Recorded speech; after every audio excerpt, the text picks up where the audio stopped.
السلام علیکم، welcome to 360 Islamic world YouTube channel. جنہوں نے ہمارا چینل سبسکرائب نہیں کیا وہ پلیز کر لیجیے۔ حضور صلی اللہ تعالیٰ علیہ وآلہ وسلم کو اللہ تعالیٰ نے ارشاد فرمایا اتبع ملت ابراہیم حنیفا، کہ اے محبوب ہم نے آپ کو عقائد اور دین کے اصول وہی دیے ہیں جو ابراہیم علیہ السلام کو بھی عطا کیے ہیں، تو آپ انہی اصول اور انہی عقائد کی پیروی کریں، اس لیے کہ حضرت ابراہیم علیہ السلام وہ ہر باطل سے الگ تھلگ تھے، ہر باطل سے جدا تھے، ممتاز تھے۔ تو حضرت ابراہیم علیہ السلام کی ویسے تو بے شمار خوبیاں ہیں، اور اللہ تعالیٰ نے آپ کے اسوہ کو، آپ کی عادات کو، آپ کے اخلاق اور کردار کو اپنانے کا حکم بھی دیا ہے۔ فرمایا قل صدق اللہ فاتبعوا ملت ابراہیم، اے محبوب اعلان فرما دو کہ اللہ نے سچ فرمایا ہے، ابراہیم کی ملت کی پیروی کرو کہ جو ہر باطل سے الگ تھلگ تھی۔ تو یعنی ہمیں جناب ابراہیم خلیل اللہ علیہ السلام کی پیروی اور آپ کے اسوہ حسنہ پر عمل کا حکم دیا گیا، اور اس میں بہت بڑی سعادت ہے، اور ہمارا دین جو ہے یہ ملت ابراہیمی ہے، یعنی عقائد اصول وہی ہیں جو حضرت ابراہیم علیہ السلام کو بھی اللہ تعالیٰ نے عطا فرمائے تھے، اور حضور صلی اللہ تعالیٰ علیہ وآلہ وسلم آپ کی اولاد میں سے ہیں، تو ویسے تو آپ کی اور بے شمار عادات ایسی ہیں کہ جن پر عمل کر کے بندہ دنیا و آخرت میں کامیاب ہو سکتا ہے، لیکن آج کی اس نشست میں میں نے جس عنوان پہ جس حوالے سے گفتگو کرنی ہے وہ ہے حضرت ابراہیم علیہ السلام کا یقین، حضرت ابراہیم علیہ السلام کا یقین۔ اگر توجہ رہے گی تو انشاءاللہ لطف بھی آئے گا، اور اس میں ہمارے لیے سبق اور درس بھی ہے۔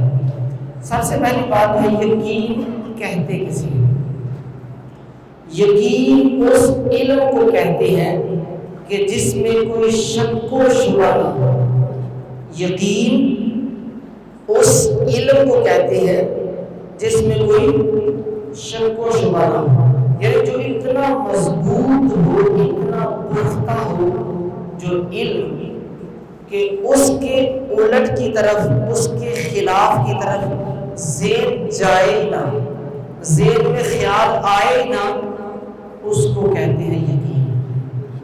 اچھا، اللہ تعالیٰ کی ذات پر یقین ہمارا مسلمانوں کا ہے، تو اللہ تعالیٰ کی ذات پر یقین کا مطلب یہ ہے، ہمارا مسلمانوں کا یہ عقیدہ اور نظریہ ہے کہ اللہ تعالیٰ موجود ہے، اور ساری کائنات کا خالق و مالک ہے، اس کے حکم کے بغیر کچھ بھی نہیں ہو سکتا، اس کے حکم کے بغیر کچھ بھی نہیں ہو سکتا۔ تو جو کچھ وہ کرتا ہے ہر کام میں حکمت ہے، اس کے ہر کام میں حکمت ہے، جو چاہے کرتا ہے، کر سکتا ہے، ٹھیک ہے نا۔ تو یہ ہے اللہ تعالیٰ کی ذات کے حوالے سے ہمارا ایمان اور یقین۔ اچھا، یقین کے حوالے سے علماء فرماتے ہیں جیسے جسم روح کے بغیر مردہ ہے، جسم روح کے بغیر مردہ ہے، ایسے ہی ایمان جو ہے وہ یقین کے بغیر گویا مردہ ہے، یعنی ایمان میں اگر یقین نہیں ہے تو گویا کوئی ایمان نہیں ہے۔ اس سے آپ اندازہ لگا سکتے ہیں کہ یقین کی کتنی اہمیت ہے۔ اچھا، یہ یقین کا ہی کارنامہ تھا، یقین کی بڑی خوبصورت مثال ہے کہ حضرت سیدنا صدیق اکبر رضی اللہ تعالیٰ عنہ کو جب کافروں نے آ کے تانا دیا تھا، کیا صدیق تمہارا دوست تمہارا نبی کہتا ہے میں رات کے تھوڑے سے حصے میں سیر کر کے آیا ہوں، معراج کر کے آیا ہوں. حضرت ابو بکر صدیق رضی اللہ تعالیٰ عنہ بغیر سوچے سمجھے یہ نہیں ہے کہ جناب غور و فکر کریں کہ اچھا ہو سکتا ہے نہیں ہو سکتا، نہیں، فوراً بغیر سوچے سمجھے فرمایا یہ تو بڑی چھوٹی سی بات ہے، یہ تو بڑی چھوٹی سی بات ہے، اگر میرا محبوب میرا نبی اس سے بڑی بات بھی کرے تو میں تصدیق کرنے کے لیے تیار ہوں، میں اس کی تصدیق کروں گا. یہ ہے یقین کہ جناب کہا اس سے بھی بڑی بات ہو تو میں اس کی تصدیق کروں گا. اچھا یہ بھی یقین کا ہی کرشمہ تھا، یہ بھی یقین کی وجہ سے تھا کہ جنگ بدر میں مسلمان تھوڑی تعداد میں ہیں، بالکل تھوڑے ہیں اور پاس بھی کچھ نہیں ہے، یوں کہہ لیں کہ خالی ہاتھ، چند تلواریں، چند سواریاں، اور دوسری طرف اتنا بڑا لشکر 1000 اور وہ بھی ساز و سامان سے لدا ہوا. سرکار نے ارشاد فرمایا کیا خیال ہے؟ اپنے صحابہ سے پوچھا کیا خیال ہے؟ عرض کہ یا رسول اللہ خیال پوچھتے ہو، اگر آپ حکم دیں تو ہم سمندروں میں چھلانگیں لگا دیں. یہ بھی یقین کی خوبصورت مثالیں ہیں جو تاریخ میں ہمیں ملتی ہیں. تو یقین کی بڑی اہمیت ہے، یقین کی بڑی اہمیت ہے. قرآن پاک میں اللہ تعالیٰ نے ارشاد فرمایا وَفِي الْأَرْضِ آیَاتٌ لِّلْمُوقِنِينَ.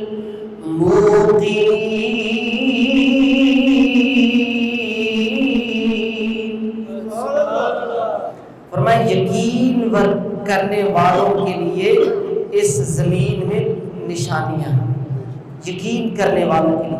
اچھا نشانیاں تو ویسے سب کے لیے ہیں، اللہ تعالیٰ کی قدرت کی نشانیاں سب کے لیے ہے نا. ظاہر کیسے سورج نکلتا ہے رفتہ رفتہ رفتہ رفتہ، کیسے جناب وہ شام کو مغرب کی طرف پہنچتا ہے، غروب ہو جاتا ہے. تو یہ کتنی بڑی نشانیاں ہیں، سب کے لیے ہیں. لیکن کیا فرمایا؟ یقین والوں کے لیے نشانیاں ہیں. کیا مطلب یہ کہ فائدہ وہی حاصل کرے گا جو یقین کی دولت سے مالا مال ہو. جس کے پاس یقین کی دولت ہوگی تو وہ مالا مال ہوگا. اب آتے ہیں حضرت ابراہیم علیہ السلام کا یقین. چونکہ ذوالحج شریف میں عموماً حضرت ابراہیم علیہ السلام اور آپ کے صاحبزادے جناب اسماعیل علیہ السلام کی قربانیوں کو، ان کی عظمتوں کو بیان کیا جاتا ہے. تو آج میں نے آپ کے ایک وصف یقین کا کچھ عرض کرنا ہے. تو جناب ابراہیم علیہ السلام کا یقین کیسا خوبصورت تھا. پوری روئے زمین کے لوگ ایک طرف ہیں جو بتوں کی پوجا اور دیگر غلط عقائد و نظریات میں ملوث تھے، دوسری طرف اللہ تعالیٰ کا یہ واحد بندہ اکیلا تنہا تنہا پوری کفر کی طاقتوں کے خلاف اکیلا کھڑا ہے. حضرت ابراہیم علیہ السلام اکیلے کھڑے ہیں، دوسری طرف ظلم و جبر بھی ہے، وقت کا جناب بادشاہ بھی ہے جو اپنے آپ کو خدا بنائے بیٹھا تھا. لیکن قربان جاؤں حضرت ابراہیم علیہ السلام کی استقامت پر، آپ کے یقین کامل پر، آپ اس کے خلاف اکیلے کھڑے ہیں. اب جب وہ دلیل کے ساتھ مقابلہ نہ کر سکا، دلیل اس کے پاس تھی نہیں، حضرت ابراہیم علیہ السلام نے جب دلیل کے ساتھ بات کی تو وہ دلیل کا جواب نہ دے سکا، تو اس نے پھر کیا منصوبہ بنایا کہ معاذ اللہ آپ کو آگ میں جلانے کا منصوبہ بنایا. 90 فٹ اونچی دیواریں کی، 90 فٹ اونچی، بہت بڑا ایک احاطہ گھیرا اور 90 فٹ دیواریں کی، اور اسے حکم دیا کہ اسے لکڑیوں سے بھرا جائے. جو کوئی اس میں لکڑیاں نہیں ڈالے گا اسے سزا کے طور پر جلا دیا جائے گا۔ بادشاہ کا حکم تھا، اب سارے لوگ جناب لکڑیاں لا رہے ہیں، حتیٰ کہ وہ 90 فٹ اونچی دیواریں وہ احاطہ سارا لکڑیوں سے بھر دیا گیا۔ اب جب آگ جلائی گئی تو آپ سمجھتے ہیں کہ اتنی بڑی آگ کہ اس کے تو قریب جانا بھی ممکن نہ تھا، حتیٰ کہ اس کی فضا سے، اس جگہ سے اوپر سے بھی کوئی پرندہ گزر نہیں سکتا تھا، اس کی تپش سے جل جاتا تھا، اتنی شدت کی آگ تھی۔ اللہ اکبر۔ اب حضرت ابراہیم علیہ السلام کو لایا گیا اور ایک منجنیق یعنی پتھر پھینکنے کا ایک آلہ تھا، منجنیق اسے کہتے ہیں، وہ دور نصب کیا گیا، کاٹا گیا، رکھا گیا، اور اس کے ذریعے حضرت ابراہیم علیہ السلام کو آگ میں پھینکنے کا تیاری کی گئی۔ اب جب حضرت ابراہیم علیہ السلام کو اس کے سامنے لایا گیا پھینکنے کے لیے، اب ساری مخلوق انسانوں اور جنوں کے علاوہ گویا چیخ اٹھی کہ مولا اس کائنات میں ایک ہی بندہ ہے جو تیرا نام لینے والا ہے، آج وہ بھی آگ میں جا رہا ہے۔ حتیٰ کہ فرشتے حضرت ابراہیم علیہ السلام کی بارگاہ میں حاضر ہوئے، جو ہواؤں کا فرشتہ تھا، ہواؤں کا فرشتہ جس کی ڈیوٹی ہواؤں پر لگی ہے، وہ حاضر ہوا۔ عرض کیا حضور میرے لیے کیا حکم ہے، مجھے اجازت دیں میں اس آگ کو اڑا دوں۔ حضرت ابراہیم علیہ السلام کا یقین کامل دیکھیں، فرمایا نہیں مجھے تمہاری ضرورت نہیں ہے، مجھے تمہاری ضرورت نہیں ہے۔ ایک ہوتا ہے عام لوگوں کا یقین اور ایک ہوتا ہے اللہ کے مقبول بندوں کا یقین۔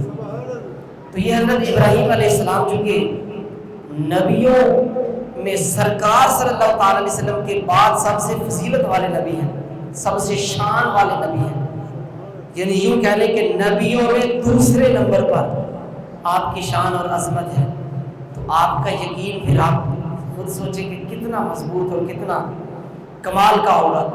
آپ نے فرمایا نہیں مجھے تمہاری کوئی ضرورت نہیں ہے۔ اب حضرت جبریل امین علیہ السلام حاضر ہوئے، عرض کیا حضور میرے لائق؟ فرمایا نہیں کوئی ضرورت نہیں ہے۔ کہا پھر اپنے رب کی بارگاہ میں دعائی کر لیجئے۔ توجہ ہے، حضرت جبریل علیہ السلام کیا کہتے ہیں؟ اپنے رب کی بارگاہ میں دعائی کر لیجئے۔ فرمایا میرا رب جانتا ہے، میرا رب سب کچھ دیکھ رہا ہے۔ اللہ اکبر۔ وہ علامہ اقبال نے کہا نا، بے خطر کود پڑا آتش نمرود میں عشق، عقل محو تماشائے لب بام ابھی، یعنی عقل ابھی چھت کے کنارے سوچ ہی رہی تھی کہ یہ کام کیا جائے کہ نہ کیا جائے، لیکن عشق فوراً کود پڑا۔ تو عشق جو ہے وہ نتیجہ نہیں دیکھتا، عشق جو ہے وہ نتیجہ رزلٹ اور انجام نہیں دیکھتا کہ انجام کیا ہوگا۔ اب غازی ممتاز قادری کو دیکھ لے، یہ نہیں سوچا کہ یار چھوٹا سا بچہ ہے کیا بنے گا، بیوی ہے، والدین ہیں، سارے رشتہ دار ہیں، تو میں نے جناب وقت کا گورنر اس کو قتل کر دیا تو میرا کیا بنے گا۔ عشق نہیں سوچتا، عشق نتیجے اور رزلٹ کی پرواہ نہیں کرتا۔ تو یہ تو اللہ کے نبی ہیں حضرت ابراہیم علیہ السلام، تو اس لیے اللہ تعالیٰ کی ذات پر کامل یقین اور کامل بھروسہ تھا، کہا نہیں کسی چیز کی کوئی پرواہ نہیں۔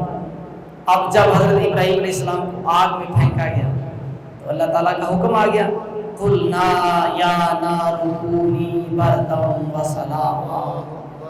فرمایا ہم نے آگ کو حکم دیا گیا ہے آگ ابراہیم کے لیے سلامتی والی ہو جائے، ابراہیم کے لیے سلامتی والی ہو جائے۔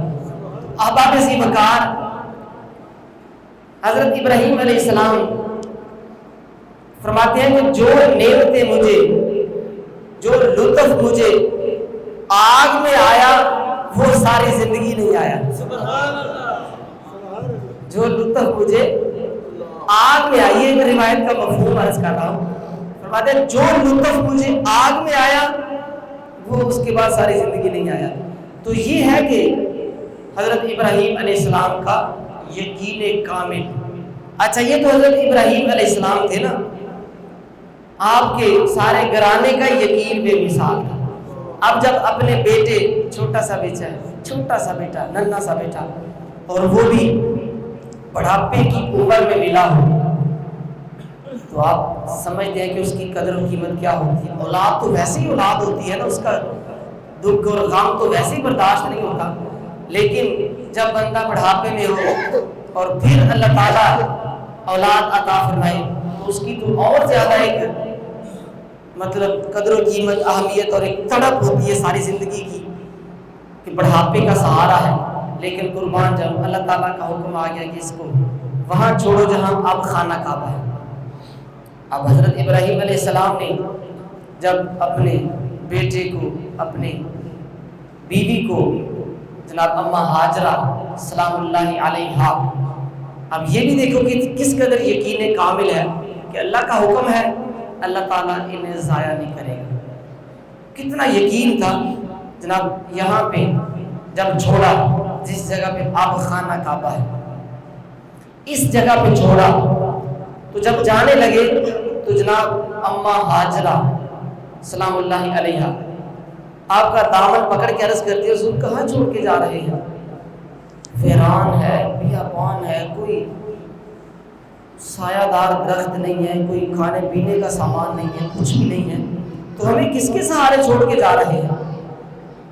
آپ خاموش۔ کہا کیا اللہ کا حکم ہے؟ کہا جی اللہ کا حکم ہے۔ اب حضرت اماں ہاجرہ رضی اللہ تعالی عنہا آپ نے دامن چھوڑ دیا، کہا ٹھیک ہے اگر اللہ کا حکم ہے تو پھر سر تسلیم خم، پھر اللہ تعالیٰ ہمیں ضائع نہیں کرے گا، اللہ تعالیٰ ہمیں ضائع نہیں کرے گا۔ اندازہ کریں کہ کس قدر یقین کامل تھا، کتنا یقین کامل تھا، انہیں اللہ کی ذات پر کتنا بھروسہ تھا۔ تو یقین جو ہے نا، یقین اس سے ہی بندے کو کامیابی ملتی ہے، اسی سے تقویٰ ملتا ہے، اسی سے بندہ دنیا اور آخرت میں کامیاب ہوتا ہے۔ جو اللہ والے ہیں یہ سارے یقین کی دولت سے مالا مال ہیں۔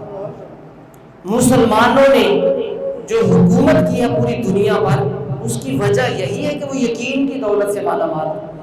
جنگ موتا کا حال میں نے کئی دفعہ بیان کیا ہے کہ جناب صرف 3000 مسلمان، کتنے؟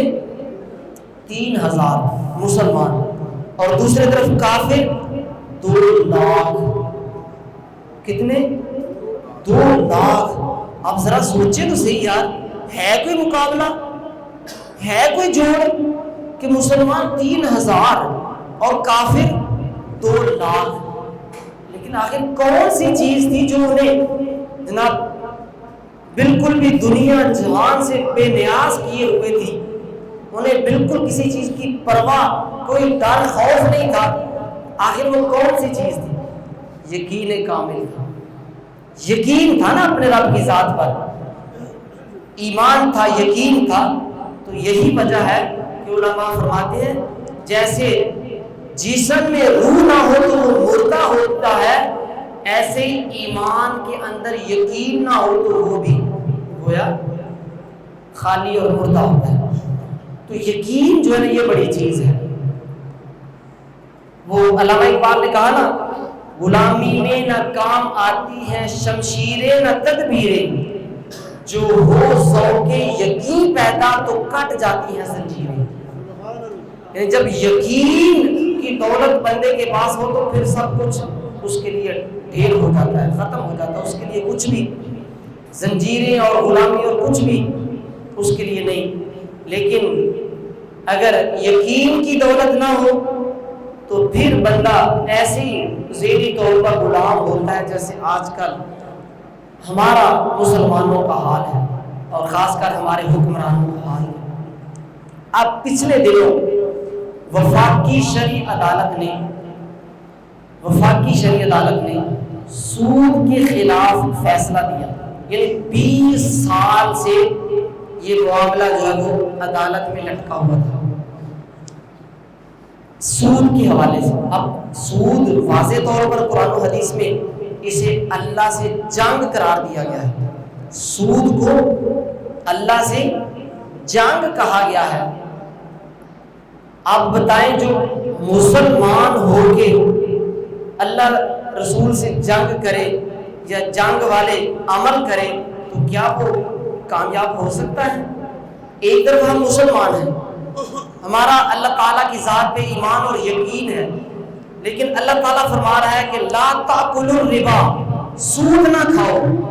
حدیث پاک میں، قرآن پاک میں سود کو اللہ کے خلاف اعلان جنگ کہا گیا۔ حدیث پاک میں کہا گیا کہ سود کا 1 درہم یہ 36 دفعہ اپنی ماں سے زنا کرنے سے برا ہے۔ آپ بتائیں اتنا برا کام، اتنا برا عمل 20 سال سے کیس چل رہا تھا وفاقی شرعی عدالت میں سود کے حوالے سے، تو وفاقی شرعی عدالت نے فیصلہ دیا کہ سود کی تمام صورتیں حرام ہیں۔ ظاہر ہے یہ قرآن و حدیث کا فیصلہ ہے، قرآن و حدیث کا فیصلہ ہے، تو عدالت نے بھی یہی فیصلہ دیا کہ نہیں جی سود کی صورتیں جو ہے وہ حرام ہیں، ساری صورتیں حرام ہیں۔ اب کہا کہ 5 سال کے اندر اندر یہ سودی نظام ختم کیا جائے، یہ عدالت نے فیصلہ دیا۔ اب چاہیے تو یہ کہ ہم مسلمان ہیں، اسلام کے نام پہ یہ ملک بنا ہے، اول تو پہلے دن سے ہی سودی نظام نہیں ہونا چاہیے تھا، لیکن چلیں اگر اب آ گیا فیصلہ عدالت نے دے دیا ہے تو اس پر ملو عمل ہونا چاہیے۔ لیکن ہوا کیا کہ ہمارا جو اسٹیٹ بینک ہے اور کچھ 3 4 5 اور بینک ہیں نجی بینک، انہوں نے مل کے تو جناب دوبارہ سپریم کورٹ میں چیلنج کر دیا فیصلہ کہ جی اس میں کچھ ہمیں تحفظات ہیں، اس میں کچھ ہمیں مطلب اشکالات ہیں، یہ فیصلہ ٹھیک نہیں ہو۔ آپ بتائیں جب ہمارا یہ حال ہو، ہمارا یقین ہی نہیں ہے کہ جناب ہم سود کے بغیر، ہمارے لوگوں کا یقین ہی نہیں ہے کہ سود کے بغیر نظام چل ہی نہیں سکتا، جی سود کے بغیر تو ملک کیسے چل سکتا ہے؟ بھئی سود کے خلاف اعلان جنگ کرو پھر دیکھو چلتا کیسے ہے، اللہ کی رحمت پہ یقین رکھو۔ اب رات آپ نے فیصلہ سنا کہ جو پٹرول ہے وہ تقریباً 250 روپے ہو گیا۔ اب یہ ساری جو مہنگائی آ رہی ہے کس کی نحوست ہے؟ سود کی نحوست ہے کہ جناب IMF سے قرضہ لینا ہے، پھر اسے سود سمیت واپس کرنا ہے، جناب وہ قرضہ پہلے ہی واپس نہیں کر پا رہے تو وہ مزید شرطیں لگائی جا رہا ہے کہ جی اور مہنگائی کرو اور مہنگائی کرو تاکہ اس سے پیسہ آئے گا تو ہمیں دو گے۔ تو یہ سب نحوست کس کی ہے؟ سود کی ہے۔ لیکن اس کے باوجود ہمارے حکمرانوں کو کوئی پرواہ نہیں ہے، اپنی عیاشیاں کام کرنے کے لیے تیار نہیں ہے اور ملک کو قوم کو نچوڑا جا رہا ہے، غریب بیچارہ پریشان سے پریشان تر ہوتا جا رہا ہے۔ تو بہرحال اس میں عرض کرنے کا مقصد یہ ہے کہ یہ ہمارے یقین کی کمزوری ہے کہ ہمارا یقین کامل نہیں ہے۔ من حیث القول، یعنی ہر فرد کے بارے میں بات کر رہا ہوں، ہم سب اس میں داخل ہیں۔ اب اگر ایک تاجر کا یہ یقین ہو، جب ایک تاجر کو یہ یقین ہو کہ دھوکہ دینے سے، ملاوٹ کرنے سے برکت ختم ہو جاتی ہے اور اس طرح رزق جو ہے وہ حرام ہوگا اور مجھے دنیا و آخرت میں اس کی سزا ہوگی، جب اس کا یہ ایمان اور یقین ہو تو کیا وہ یہ کام کرے گا؟ کبھی بھی نہیں کرے گا۔ اب ایک بندے کو جھوٹ بول رہا ہے، جب اسے پتہ ہے کہ یہ جھوٹ جو ہے نا یہ ناجائز اور حرام ہے اور سچ میں نجات ہے، لیکن اس کے باوجود وہ جھوٹ بول رہا ہے، تو اب بتائیں یہ یقین کی کمزوری ہے کہ نہیں ہے؟ ہے نا یقین کی کمزوری کہ پتہ ہے کہ سچ میں نجات ہے، یہ اللہ رسول کا فرمان ہے، اللہ سچوں کے ساتھ ہے، حدیث پاک میں سچ میں نجات ہے، تو پھر بھی جھوٹ بولا جا رہا ہے، پھر یہ یقین کی کمزوری ہوئی نہ ہوئی؟ اس طرح دیگر بہت ساری چیزوں کو آپ لے سکتے ہیں کہ آج ہمارے اندر یقین کی بے پناہ کمزوری ہے۔ کاش اگر ہمارا یقین پختہ ہو جائے، ہم یقین کامل کے ساتھ قرآن و حدیث کو اپنا لیں.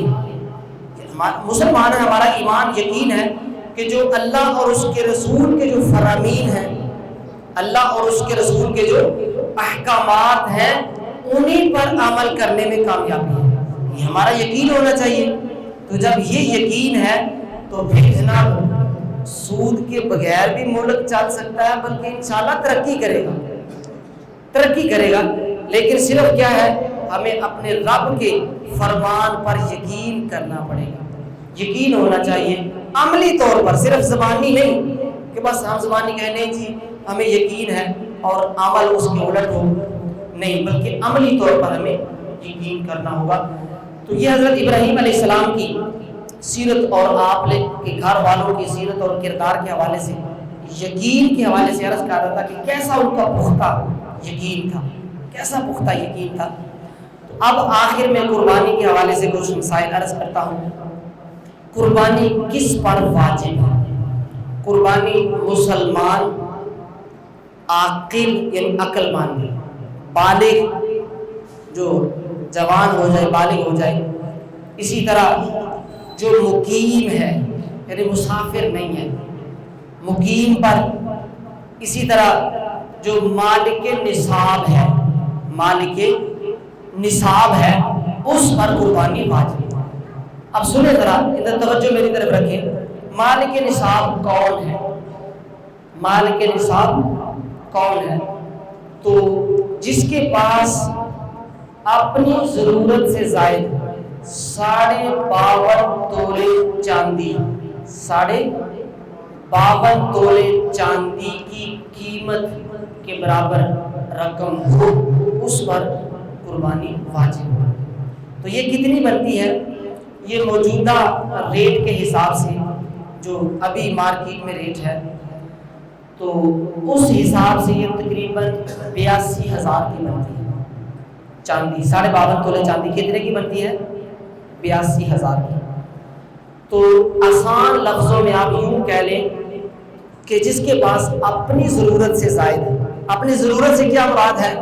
مطلب کپڑے ہیں، گھر ہے، سواری ہے، یا اپنے کام کے اوزار وغیرہ ہیں، تو یہ ہیں ضرورت کی چیزیں. اب اس کے علاوہ جو مال تجارت ہے، جیسے بندہ کام کرتا ہے تو اس کے پاس جو بھی راس ہے، جو بھی راس ہے، تو ظاہر وہ اضافی چیز ہے، سونا ہے، چاندی ہے، یا اس کے علاوہ رقم نقد ہے، کاروبار میں سامان ہے، وہ سارا مال تجارت میں آ جاتا ہے. تو یہ سب کچھ اگر 82,000 یا اس سے زیادہ ہے تو اس پر قربانی واجب ہوگی. اچھا، اب جس پر قربانی واجب ہے تو وہ پہلے اپنی طرف سے قربانی کرے گا، پھر اگر اضافی جتنی دینا چاہے اپنے فوت شدہ عزیز و اقارب کی طرف سے دینا چاہے، یا اپنے سارے گھر والوں کی طرف سے دینا چاہے تو ٹھیک ہے دے، لیکن پہلے اپنی واجب قربانی ادا کرے گا. بسا اوقات یہ ہوتا ہے، لوگ سمجھتے ہیں کہ ایک بکرا سارے گھر کی طرف سے قربانی کر دیا جاتا ہے تو وہ کسی کا بھی نہیں ہوگا، وہ کسی کا بھی نہیں ہوگا. بھئی جس کی طرف سے واجب ہے وہ قربانی کرے گا نا، اپنی واجب قربانی. اچھا، بعض لوگوں کا یہ ذہن ہوتا ہے کہ جی میں اپنے والد صاحب کی طرف سے کر رہا ہوں، والد صاحب فوت ہو گئے ہیں، یا والدہ فوت ہو گئی ہیں، یا دادا دادی فوت ہو گئی ہیں، یہ ان کی طرف سے کر رہا ہوں. بھئی ان پر تو واجب ہے ہی نہیں، واجب تو تجھ پر ہے، واجب تو تیرے اوپر ہے. اگر واجب ہے تو وہ تیرے اوپر ہے، ان پر تو واجب نہیں ہے، وہ تو شرعی احکام سے بالکل یوں کہہ لیں گے آزاد ہیں، ٹھیک ہے نا، ان پر شرعی احکام لاگو نہیں ہے. ہاں، اگر ان کے ثواب کے لیے کرنی ہے تو پھر پہلے اپنی واجب قربانی ادا کر، اگر مزید گنجائش ہے تو پھر ان کی طرف سے بھی کر دیں. جیسے حضرت علی المرتضیٰ شیر خدا رضی اللہ تعالیٰ عنہ، آپ 2 قربانیاں کیا کرتے ہیں، 2 قربانیاں، ایک اپنی طرف سے اور ایک سرکار صلی اللہ علیہ وسلم کی طرف سے.